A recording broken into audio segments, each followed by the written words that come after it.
حضور نے فرمایا جس سے میری بیٹی راضی اسے اللہ، جس سے میری بیٹی ناراض اسے اللہ، اور خدا کی قسم پوری امت کو انہوں نے خریدا ہوا احسان کے نیچے۔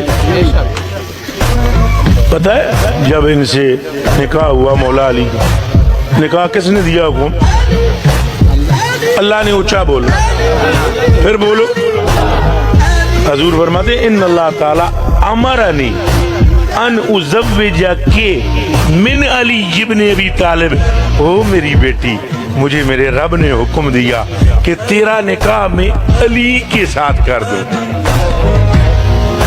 حالانکہ ذہن میں رہے کہ آپ کا نکاح کا پیغام حضرت ابوبکر صدیق کے گھر سے بھی آیا، حضرت عمر کے گھر سے بھی آیا، حضور نے خاموشی اختیار کی اور حضور نے فرمایا اللہ نے مجھے حکم دیا کہ اپنی لگتے جگر کا نکاح کس سے کر دے؟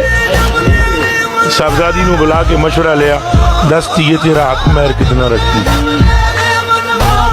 اکھاں پٹیا جی ہون جس جس سنگیاں دی اکھاں ہیں نا ذرا کھلنا، جنہاں دے کان باندھنے تے انج کر کے انج کر لو، کھول لو۔ اے روایت سن تو میرے کلیجے دیو ٹکڑے ہو تے اکھاں دیو تارے ہو تے رسول اللہ دیو پیارے ہو۔ کیا بات ہے، کیا بات۔ فرمایا دس یہ کتنا حق میں؟ انہاں کیا حکم کے دا نکاح دا؟ آپ نے فرمایا اللہ دا۔ کیا تواڈے کولوں نہیں لینا حق مہر اللہ کولوں لینا؟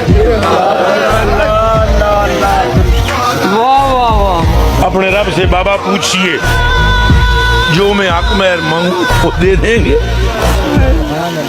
حضور نے جبریل سے فرمایا جبریل اللہ کی درگاہ میں حاضر ہوا، جہاں تک اس کی حد ہے وہاں جا کر عرض کی، جواب ملا جاؤ اور جا کر کہو جو یہ طلب کرے ہم وہ دیں گے۔